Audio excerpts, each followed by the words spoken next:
Eliabe, Josias, bem-vindos. Entrem. Venham, a comida está à mesa.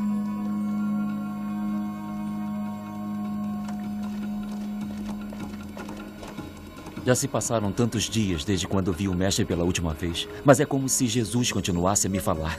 Eu também tenho a impressão de vê-lo como se nunca tivesse se separado de nós. Mas agora, o que acontecerá conosco? Jesus disse que o esperássemos. Ele voltará. Ele voltará. Vocês serão batizados no Espírito Santo, ele nos disse. Disse exatamente assim: receberão a força do Espírito e serão minhas testemunhas na Judéia, na Samaria, até aos últimos confins da terra. Não tenham medo, agora devemos somente esperar. E ele virá. Para a festa das primícias, 50 dias depois da Páscoa, Jerusalém estará cheia de peregrinos, de mendigos e de ricos comerciantes, de gente que tem os ouvidos surdos e o coração duro, pais e mães com os seus filhos que irão ao templo oferecer sacrifícios. Mas como faremos para que nos ouçam?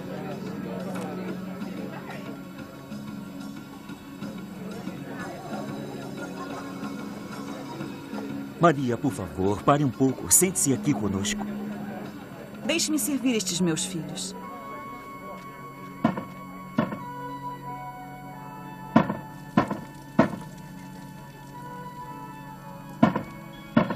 Eu atendo.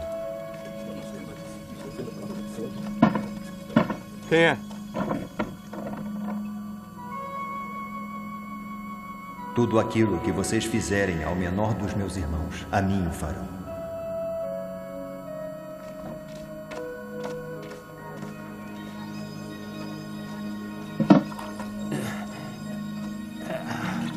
Quem é você? Eu me chamo Zacarias. Bati em muitas portas. Depois um homem me disse que batesse nessa casa. Foi o senhor que nos mandou? Não, Zacarias. O Senhor mandou você para ver se nós o reconheceríamos. Por quê? Por acaso você me conhece? Não, Zacarias. Mas o mestre disse: quem acolhe aquele que eu mandar, acolhe a mim.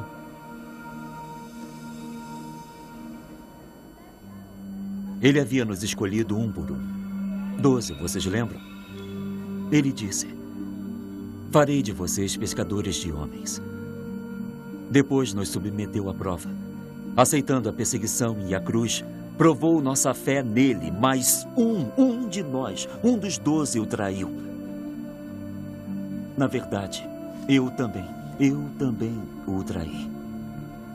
E depois chorou. Arrependeu-se. Sim, é verdade, Eliabe. Eu chorei e ele me perdoou.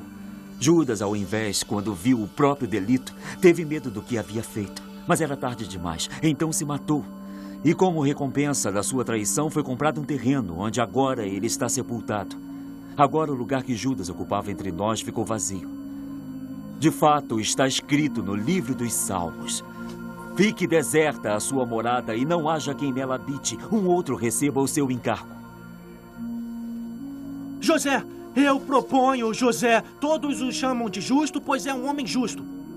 Eu proponho Matias. Matias esteve conosco desde o início. Todos vocês o conhecem.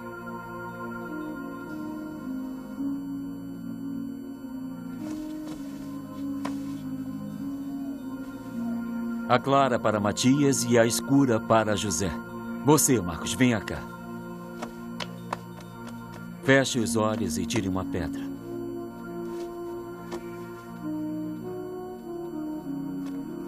É a Clara. O Senhor escolheu Matias. Matias, de hoje em diante, você é um dos 12. Será testemunha de Jesus.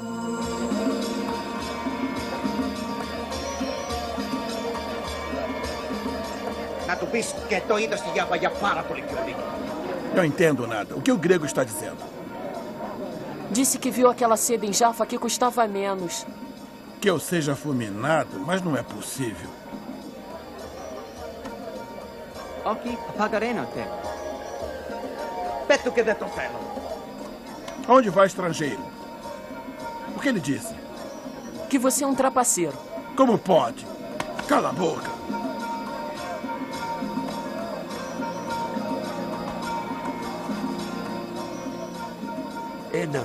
Vocês vão pegar uma tâmara cada um. E as outras nós vamos oferecer no templo. Todas as outras, vovô? Sim, Ana. Um pequeno sacrifício pelo Pentecostes.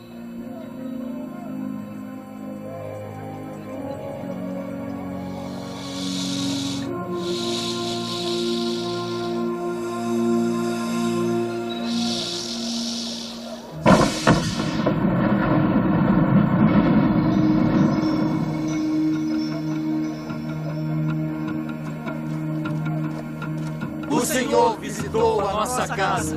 Bendito o Senhor que mandou um Salvador para Israel. Povo de Jerusalém, irmãos e todos que estão me ouvindo, vocês viram acontecer o que havia predito o profeta Joel. Eu derramei o Espírito sobre todas as pessoas. Os seus filhos e suas filhas profetizarão. Todos os jovens profetizarão. Quem falar no nome do Senhor será salvo. Quem são? São os discípulos do Nazareno. Mas eles não tinham fugido? Aquele não é um galileu? Como eu escutei em árabe o que ele falou? Mas eu estou escutando em grego. Homens de Israel, ouçam, todos vocês. Jesus de Nazaré, da estirpe de Davi, o homem que Deus enviou a vocês, foi traído, foi crucificado. Vocês viram? Você está bêbado. São 9 da manhã. Como podemos estar bêbados? Aquele Jesus, o Pai o ressuscitou, libertando-o das angústias da morte. E todos nós somos testemunhas disso. Jesus triunfou sobre a morte. Subiu ao reino do Pai e agora está sentado à sua direita e recebeu do Pai o Espírito Santo prometido e o derramou sobre nós. O que você está inventando? Quieto, deixa-o falar. Quê? Toda a casa de Israel saiba com certeza que Deus constituiu Senhor e Messias, esse Jesus que foi crucificado. É Ele, o Messias, que há muitos séculos todo o povo de Israel está esperando. O que devemos fazer? Arrependam-se. Cada um de vocês deve ser batizado em nome de Jesus e seus pecados serão perdoados imediatamente. Deste modo, vocês receberão o Espírito Santo. Nós anunciaremos esta promessa em nome de Jesus para vocês e para seus filhos e para todos aqueles que estão longe. Salvem-se. Salvem-se desta geração perversa. Venham conosco. Nós o batizaremos em nome de Jesus. Homens, irmãos, venham conosco. O Messias mostrou seu poder.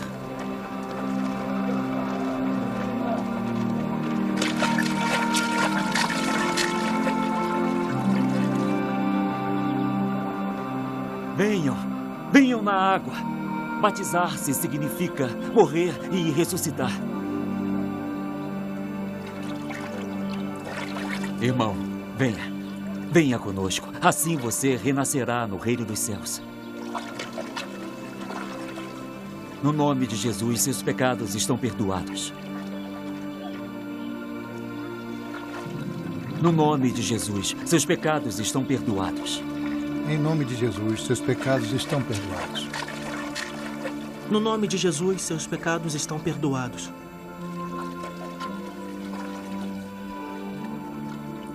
Assim, naquele dia, a fé de Pedro e dos outros discípulos e testemunhas de Jesus deu início à história da comunidade cristã no mundo.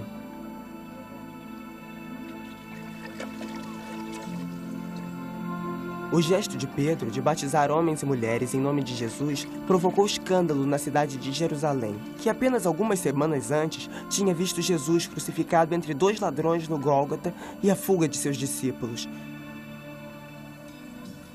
Mas a partir do momento no qual o Espírito Santo desce sobre eles, os 12 apóstolos e os outros que estavam com eles foram tomados por uma grande coragem. E no nome do Mestre operam prodígios, confirmando a autoridade de quem os envia. Sejam caridosos com o pobre aleijado. Um dia, quando se dirigiam ao templo, um aleijado pediu-lhes esmola. Filhos de Israel, sejam caridosos. Não temos nem ouro nem prata, Podemos só dar aquilo que temos. Nós podemos dar só aquilo que temos. Em nome de Jesus de Nazaré, levante-se e caminhe.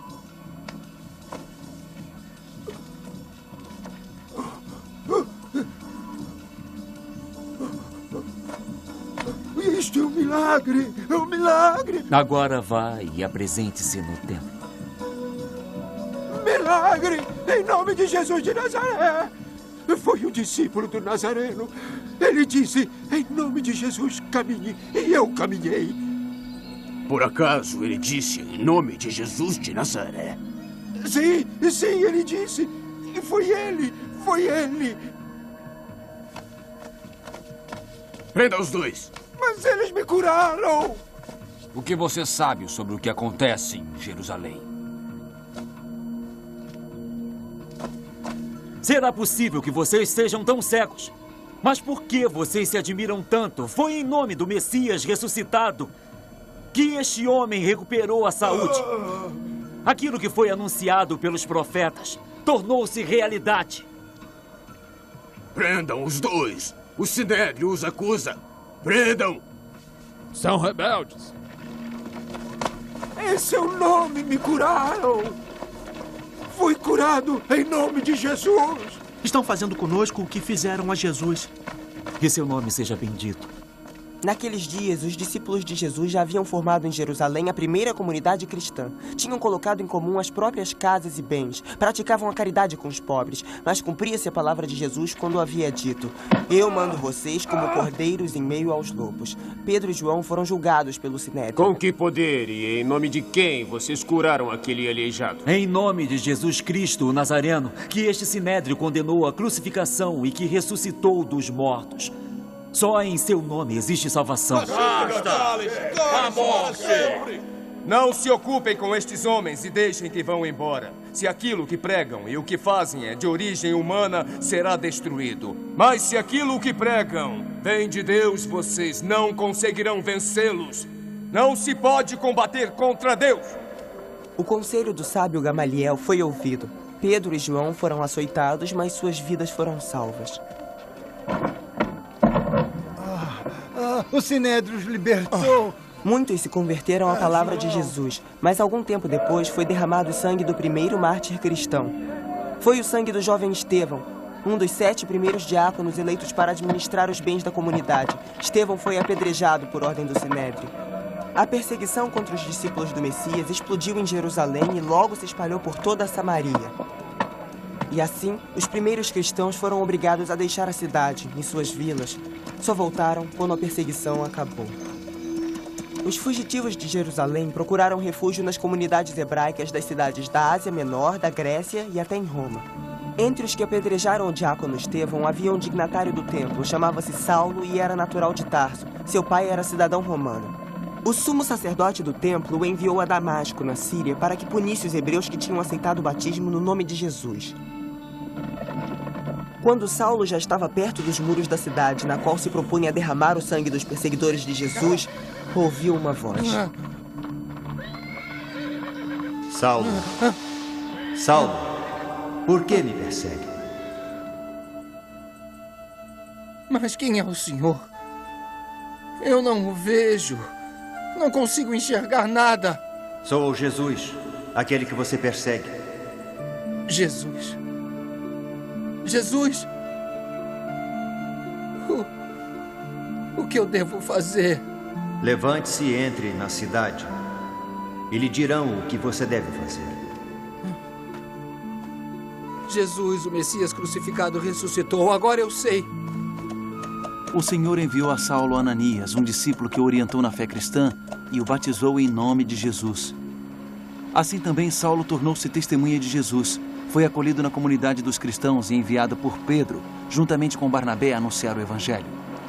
Eu, Saulo de Tarso, chamado de Paulo, o conheci. E ele está aqui comigo neste barco. Eu sou sua testemunha e seu escrivão. Ele anunciou o Evangelho na Antioquia, em Éfeso, em Corinto e também na culta cidade de Atenas. E por toda parte nessas cidades, muitos homens, hebreus e pagãos, gregos e romanos, homens e mulheres de todas as raças, acreditaram em Jesus e tornaram-se nossos irmãos na fé. Mas exatamente por esse motivo, nasceram divergências entre os primeiros cristãos, que no início eram todos de origem hebraica. Alguns deles não aceitavam que entre os cristãos fossem admitidos também os pagãos. Eles diziam aos pagãos: se vocês não forem circuncidados segundo a lei de Moisés, se todos vocês não se tornarem hebreus, não poderão ser salvos. Eles diziam assim.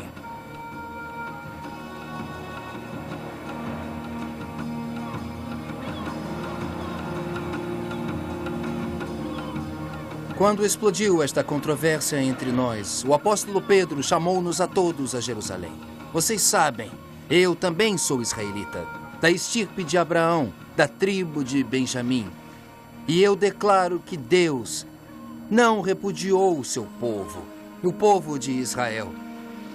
Mas digo a vocês, como Pedro em Jerusalém, que Deus estabeleceu que também aos pagãos deve ser anunciada a salvação de Jesus, sem nenhuma imposição, para eles observarem o costume hebraico. De fato, Deus concedeu aos pagãos, assim como a nós, sem nenhuma distinção, o Espírito Santo, porque com a fé em Jesus purificaremos nossos corações.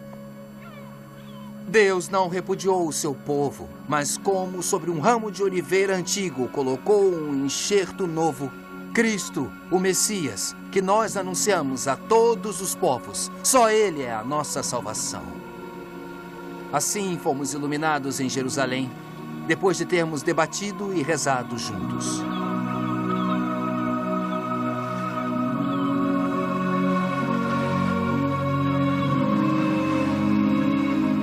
Agora vocês estão vendo Paulo algemado e viajando para Roma. Foi preso pelos israelitas e entregue aos romanos para que fosse condenado à morte como agitador, mas o tribunal romano não pôde condená-lo porque Paulo era cidadão romano por nascimento e pediu, como era de direito, para ser julgado pelo imperador em Roma.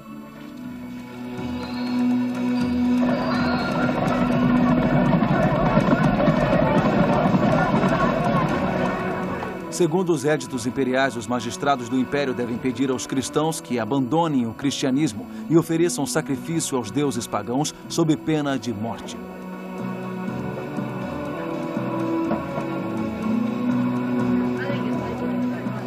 Agora Paulo está em Roma, onde está também o apóstolo Pedro. Aqui reina o imperador Cláudio Nero, um perseguidor dos cristãos. Assim como tantos outros, Pedro e Paulo são martirizados em Roma. Em Roma, o sangue dos mártires torna-se semente de novos cristãos. Nasce um povo de novas testemunhas de Jesus para um reino sem confins nos séculos.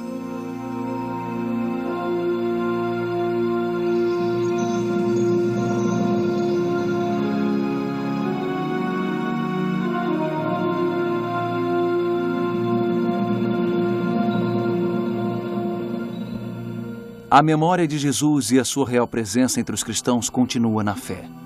E repete-se a cada dia o prodígio do pão e do vinho, que se tornam corpo e sangue de Cristo. Memória, alimento santo e conforto da vida cristã.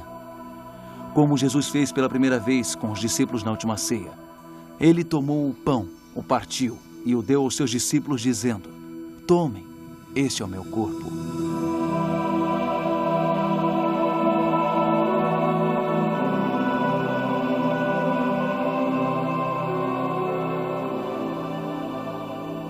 Depois pegou um cálice de vinho e disse-lhes: bebam todos, porque este é o sangue da nova aliança, derramado por muitos em remissão dos pecados. Façam isso em memória de mim. Assim, Jesus, na Eucaristia, permanece vivo e presente entre nós e torna-se salvação de cada um. Jesus Cristo, o único Salvador do mundo, ontem, hoje, sempre.